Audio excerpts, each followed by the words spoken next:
ನಮ್ಮ ಚಿಂತಾಮಣಿ ನ್ಯೂಸ್ ಕನ್ನಡಕ್ಕೆ ಸ್ವಾಗತ. ಚಿಂತಾಮಣಿ ತಾಲೂಕಿನ ಮುಂಗಾನಹಳ್ಳಿ ಹೋಬಳಿ ಮಟ್ಟದ ಪ್ರಾಥಮಿಕ ಶಾಲೆಗಳ 2024-25ನೇ ಸಾಲಿನ ಹೋಬಳಿ ಮಟ್ಟದ ಕ್ರೀಡಾಕೂಟ ಭಟ್ಲಳ್ಳಿ ವಿವೇಶ್ ಶಾಲೆಯ ಆವರಣದಲ್ಲಿ ಸಮಾರೋಪ ಸಮಾರಂಭ ನಡೆಯಿತು. ಸಮಾರಂಭದ ಅಧ್ಯಕ್ಷತೆಯನ್ನು ಇಸಿಒ ಮುರಳೀಕೃಷ್ಣರವರು ಮಾತನಾಡಿ, ಎಲ್ಲ ಸರ್ಕಾರಿ ಅನುದಾನಿತ ಶಾಲೆಗಳಲ್ಲಿ ಮಕ್ಕಳ ಹಾಜರಾತಿ ಕಡಿಮೆಯಾಗುತ್ತಿದೆ. ಕಾನ್ವೆಂಟ್ ಶಾಲೆಗಳ ಮೇಲೆ ಪೋಷಕರಿಗೆ ವ್ಯಾಮೋಹ ಬೆಳೆಯುತ್ತಿದೆ. ಒಳ್ಳೆಯ ತರಬೇತಿ ಪಡೆದ ಶಿಕ್ಷಕರು ಮತ್ತು ಸರ್ಕಾರದಿಂದ ಹಲವಾರು ಸೌಲಭ್ಯಗಳು ನೀಡುತ್ತಿದ್ದರೂ ಪೋಷಕರು ಸರ್ಕಾರಿ ಶಾಲೆಗೆ ಸೇರಿಸಲು ಹಿಂದೇಟು ಹಾಕುತ್ತಿದ್ದಾರೆ ಎಂದು ಕಳವಳ ವ್ಯಕ್ತಪಡಿಸಿದರು.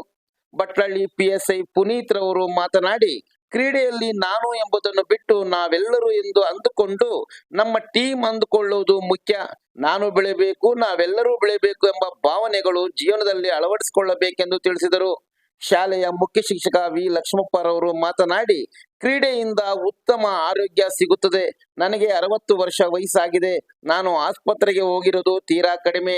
ನನಗೆ ಔಷಧಿಗಳ ಹೆಸರು ಗೊತ್ತಿಲ್ಲ ಎಂದರಲ್ಲದೆ, ಕ್ರೀಡೆಯಲ್ಲಿ ನಮ್ಮ ಮುಂಗಾನಹಳ್ಳಿ ಹೋಬಳಿ ದೊಡ್ಡ ಶಿಖರ ಇದ್ದ ಹಾಗೆ ಮುಂದಿನ ದಿನಗಳಲ್ಲಿ ಆಟೋಟಗಳಲ್ಲಿ ಹೆಸರು ಗಳಿಸಬೇಕೆಂದು ತಿಳಿಸಿದರು. ಕ್ರೀಡೆಯಲ್ಲಿ ವಿಜೇತರಾದ ಕ್ರೀಡಾಪಟುಗಳಿಗೆ ನೆನಪಿನ ಕಾಣಿಕೆ ಬಹುಮಾನ ನೀಡಲಾಯಿತು. ಗುಂಪು ಆಟಗಳಲ್ಲಿ ಬಾಲಕರ ತಂಡದಲ್ಲಿ ಕಬಡ್ಡಿ ಮುಂಗಾನಹಳ್ಳಿ PRMS ಪ್ರಥಮ, ಭಟ್ಲಳ್ಳಿ ವಿವೇಶ್ ಶಾಲೆ ದ್ವಿತೀಯ. ಖೋಖೋ ಮುಂಗಾನಹಳ್ಳಿ PRMS ಪ್ರಥಮ, ಭಟ್ಲಳ್ಳಿ ವಿವೇಶ್ ಶಾಲೆ ದ್ವಿತೀಯ. ವಾಲಿಬಾಲ್ ಅಂಬೇಡ್ಕರ್ ವಸತಿ ಶಾಲೆ ಪ್ರಥಮ, PRMS ದ್ವಿತೀಯ.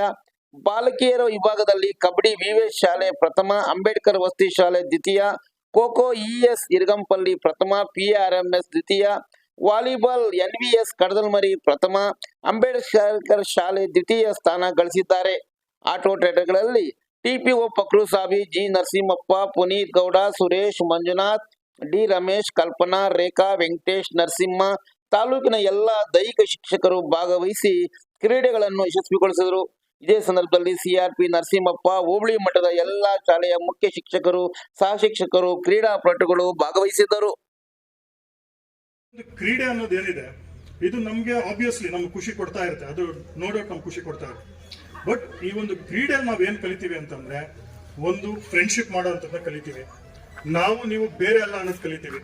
ಸೊ ಎಲ್ಲರೂ ಸಹ ಕೂಡಿ ಬಾಳಿದ್ರೇನೆ ನಾವು ಸಂತೋಷ ಅನ್ನೋದು ಕಲಿತೀವಿ. ಅದ್ರ ಜೊತೆಗೆ ಇನ್ನೊಂದೇನು ಅಂತಂದ್ರೆ, ಈ ಒಂದು ಸ್ಪೋರ್ಟ್ಸ್ ಅಲ್ಲಿ ಗ್ರೂಪ್ ಸ್ಪೋರ್ಟ್ಸ್ ಗಳೇನಿದೆ, ಇದರಲ್ಲಿ ಒಬ್ಬ ಏನಾದ್ರೂ ವೀಕ್ ಆಯ್ತು ಅಂದ್ರೆ ಇನ್ನೊಬ್ಬ ಎತ್ತದಕ್ಕೆ ಟ್ರೈ ಮಾಡ್ತಾರೆ. ಯಾಕಂದ್ರೆ ಟೀಮ್ ವಿನ್ ಆಗ್ಬೇಕು ಅನ್ಬೇಕು.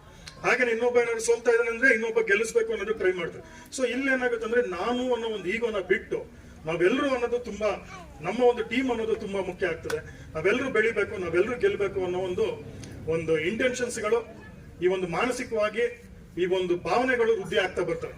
ಈ ಒಂದು ಭಾವನೆಗಳಿದೆಯಲ್ಲ, ಮುಂದೆನೂ ಸಹ ನಿಮ್ಮ ಒಂದು ಜೀವನದಲ್ಲಿ ತುಂಬಾ ಒಂದು ಮೆಮೊರೀಸ್ಗಳನ್ನ ಕ್ರಿಯೇಟ್ ಮಾಡ್ತಾ ಹೋಗ್ತವೆ. ಒಂದು ಪಾಯಿಂಟ್ ಏನಿದೆ, ಈ ಒಂದು ಬಾಲ್ಯ ವ್ಯವಸ್ಥೆ ಏನಿದೆ, ಪ್ರತಿಯೊಂದು ಕ್ಷಣನೂ ನಾವು ಒಳ್ಳೆ ರೀತಿ ಫ್ರೆಂಡ್ಶಿಪ್ ನ ಮಾಡಿ, ಒಳ್ಳೆ ರೀತಿ ಸ್ಪೋರ್ಟ್ಸ್ ನ ಆಡಿ ಒಂದು ಮೆಮೊರೀಸ್ ನ ಕ್ರಿಯೇಟ್ ಮಾಡಬೇಕು. ಈ ಒಂದು ಕ್ಷಣನ ನಾವು ಬದುಕಬೇಕು, ಖುಷಿಯಾಗಿ ಬದುಕಬೇಕು, ಯಾರಿಗೂ ತೊಂದರೆ ಇಲ್ಲದಂಗೆ ನಾವು ತುಂಬಾ ಎಂಜಾಯ್ ಮಾಡಬೇಕು. ಅವಾಗ ನಾನು CRP ಆಗಿದ್ದೆ. ಈ ಏರಿಯಾಗೆ 562 ಮಕ್ಕಳಿದ್ರು ಈ ಸ್ಕೂಲಲ್ಲಿ. ರಿಸಲ್ಟ್ ಅಪ್ರೂವಲ್ ತಗೊಂಡ್ಬಂದ್ರೆ ಸುಮಾರು ಪೇಜಸ್ ಇತ್ತು, ಅಷ್ಟೊಂದು ಮಕ್ಕಳಿದ್ರು.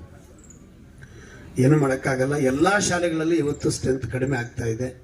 ನಮ್ಮ ಪೇರೆಂಟ್ಸ್ ಅಲ್ಲಿ ಏನಪ್ಪಾ ಅಂತಂದ್ರೆ, ಏನೋ ಕಾನ್ವೆಂಟ್ ಕಳಿಸಿದ್ರೇನೆ ನಮ್ಮ ಮಕ್ಕಳು ಓದುವುದು ಇರ್ತಕ್ಕಂತಹ ಒಂದು ರಾಂಗ್ ಇನ್ಫಾರ್ಮೇಶನ್ ಅವ್ರ ಮೈಂಡಲ್ಲಿ ತುಂಬ್ಕೊಂಡ್ಬಿಟ್ಟಿದೆ. ಟ್ರೈನ್ ಟೀಚರ್ಸು ನಮ್ಮ ಏಡೆಡ್ ಇನ್ಸ್ಟಿಟ್ಯೂಷನ್ಸ್ ಅಲ್ಲಿ, ಗವರ್ಮೆಂಟ್ ಇನ್ಸ್ಟಿಟ್ಯೂಷನ್ ಅಲ್ಲಿ ಇವತ್ತು ವರ್ಕ್ ಮಾಡ್ತಾ ಇದ್ದಾರೆ. ಪೇರೆಂಟ್ಸ್ಗೆ ಮಾತ್ರ ನಂಬಿಕೆ ನಮ್ಮ ಮೇಲಿಲ್ಲ. ಅದೇನು ಅಂತ, ಅದು ಯಾಕೆ ಅವ್ರ ಬ್ರೈನ್ ವಾಶ್ ಅದು ಯಾರು ಮಾಡ್ತಾ ಇದಾರೋ ಗೊತ್ತಿಲ್ಲ. ಟ್ರೈನ್ ಟೀಚರ್ಸ್ ಇದ್ದಾರೆ. ಹಾಗಂತ ಕಾನ್ವೆಂಟ್ ಅನ್ನ ನಾನು ಅಲ್ಲಿ ಟೀಚರ್ಸ್ ಸರಿ ಇಲ್ಲ ನಾನು ಹೇಳ್ತಾ ಇಲ್ಲ. ಯಾಕೆ ಅಂತಂದ್ರೆ, ಇಲ್ಲಿ ವೆಲ್ ಟ್ರೈನ್ಡ್, ಒಳ್ಳೆ ಟ್ರೈನಿಂಗ್ ಕೊಡ್ತಕ್ಕಂಥದ್ದು, ಒಳ್ಳೆ ತರಬೇತಿಗಳನ್ನು ಮಾಡಿರ್ತಕ್ಕಂಥ ಶಿಕ್ಷಕರಿದ್ರೂ ಸಹ ನಮ್ಮ ಪೋಷಕರು ಇವತ್ತು ಯಾಕೆ ಹಿಂದೇಟು ಆಗ್ತಾ ಇದ್ದಾರೆ. ಖಂಡಿತವಾಗಿಯೂ ಸಹ ನಾವೊಂದು ಮೆಜಾರಿಟಿ ಆಫ್ ದಿ ಅಫಿಷಿಯಲ್ಸ್ ತಗೊಂಡಾದಾಗ, ಇಡೀ ಸ್ಟೇಟ್ ಆಗಿರ್ಬೋದು, ಇಡೀ ವರ್ಲ್ಡ್ ಆಗಿರ್ಬೋದು, ಯಾರು ಗೌರ್ಮೆಂಟ್ ಸ್ಕೂಲ್ಸ್ ಅಲ್ಲಿ ಯಾರು ಓದಿದ್ದಾರೆ 100%, ಅದರಲ್ಲಿ 80% ನಮ್ಮ ಗೌರ್ಮೆಂಟ್ ಸ್ಕೂಲಲ್ಲಿ ಇರ್ತಕ್ಕಂಥವ್ರು ಇವತ್ತು ಒಳ್ಳೆಯ ಸ್ಥಾನಮಾನದಲ್ಲಿ ಇವತ್ತಿದ್ದಾರೆ. ಈ ಸ್ಪೋರ್ಟ್ಸ್ ಇಂದ ಆರೋಗ್ಯ ಬಹಳ, ನಮ್ಮ ಪುನೀತ್ ಸಾಗರ್ ಹೇಳಿದಂಗೆ ಆರೋಗ್ಯ ಬಹಳ ಉತ್ತಮವಾಗಿರುತ್ತೆ. ಈಗ ನಂದು 60 ವರ್ಷ ವಯಸ್ಸಾಗಿದೆ. ನಾನು ಇದುವರೆಗೂ ಹಾಸ್ಪಿಟಲ್ಗೆ ಬಹಳ ರೇರ್ ಹೋಗಿರೋದು. ಮೊನ್ನೆ ಒಂದೆರಡು ಸಲ ಹೋಗ್ಬೇಕಾಯ್ತು ಕೆಲವು ಕಾರಣಗಳಿಂದ, ಒಂದೆರಡು ದಿನ. ನಾನು ಮೆಡಿಸಿನ್ಸ್ ಯಾವ್ದು ಗೊತ್ತೇ ಇಲ್ಲ, ಯಾವ ಮೆಡಿಸಿನ್ ತಗೊಂಡೇ ಇಲ್ಲ, ಮಾತ್ರ ನನ್ನ ಹೆಸರೇ ಗೊತ್ತಿಲ್ಲ ಸರಿಯಾಗಿ. ನಮ್ಮ ಮಕ್ಕಳ ಕೈ ನಮ್ಮ ಮಗಳಿದ್ದಾರೆ, ನಮ್ಮ ಮಕ್ಕಳ ಕೈ ಸರಿಯಾಗಿ ಹೋಗಿ ತಗೊಂಡು ಹೋಗೋ ಅಂತ ನನಗೆ ಗೊತ್ತಾಗೋದು ಮಾತ್ರೆಗಳಂದ್ರೆ. ಆರೋಗ್ಯ ಚೆನ್ನಾಗಿದೆ. ಕರ್ನಾಟಕ ರಾಜ್ಯದಲ್ಲಿ ಮುಂಗಾನಾಡು ಹೋಬಳಿ ಅಂದ್ರೆ ಒಂದು ದೊಡ್ಡ ಬೆಟ್ಟ ಶಿಖರ ಇದ್ದಂಗೆ, ಎಲ್ಲ ನಮ್ಮ ಮುಂಗಾನ ಹೆಸರು ಮೇಲ್ನೋಡಿ ಇರ್ತಾ ಇತ್ತು. ಅದೇ ತರ ಮುಂದೆಯೂ ಸಹ ಅದೇ ತರ ಚಟುವಟಿಕೆಗಳಲ್ಲಿ ಆಟೋಟಗಳಲ್ಲಿ ಮುಂದೆ ಬಂದು ನಮ್ಮ ಎಲ್ಲಾ ಶಾಲೆಗಳು ನಮ್ಮ ಮುಂಗಾನಾಡು ಹೋಬಳಿಯ ಶಾಲೆ ಹೆಸರನ್ನು ಉಳಿಸಬೇಕು ಅಂತ ಬಯಸ್ತಾ, ಸಮಯ ಬಹಳ ಕಡಿಮೆ ಇರೋದು ಬೇರೆ ಹೇಳ್ಕೊಡಕ್ಕಾಗಲ್ಲ. ಈಗ ಇದು ಇವತ್ತು ನಮ್ಮ ಶಾಲೆಯ ಸರ್ಕಾರದ ಪ್ರಕಾರ ಕೊನೆ ದಿನ. ನಾಳೆಯಿಂದ ಇವತ್ತಿಂದನೇ ನಮ್ಮ ಶಿಕ್ಷಕ ವೃತ್ತಿಯಿಂದ ವಯೋನಿವೃತ್ತಿ ಹೊಂದುತ್ತಾ ಇದ್ದೀನಿ. ಮುಂದೆ ಸಹ ಅವಕಾಶ ಸಿಕ್ಕಿದಾಗ ನಾನು ಭಾಗವಹಿಸ್ತೀನಿ. ನಮ್ಮ ಶಿಕ್ಷಕ ವೃಂದವರು ನಮ್ಮ ವಿದ್ಯಾರ್ಥಿಗಳಿಗೆ ಇದೇ ತರ ಮುಂದೆ ಸಹ ಈ ಆಟೋಟಗಳನ್ನು ಪಾಠಗಳನ್ನು ಸರಿಯಾಗಿ ಮಾಡಿಕೊಂಡು ಶಾಲೆಯನ್ನು ಸರಿಯಾಗಿ ನೋಡ್ಕೊಂಡು ಹೋಗಬೇಕು, ಹಾಗೂ ವಿದ್ಯಾರ್ಥಿಗಳಿಗೆ ಹೆಚ್ಚಿನ ವಿದ್ಯಾಭ್ಯಾಸ ನೀಡಬೇಕು ಅಂತ ಹೇಳ್ತಾ ಅವಕಾಶ ಕೊಟ್ಟಿಗೆ ತಮಗೆಲ್ಲ ವಂದಿಸಿ ನನ್ನ ಮಾತನ್ನು ಮುಗಿಸುತ್ತಿದ್ದೇನೆ. ಜೈ ಹಿಂದ್, ಜೈ ಕರ್ನಾಟಕ.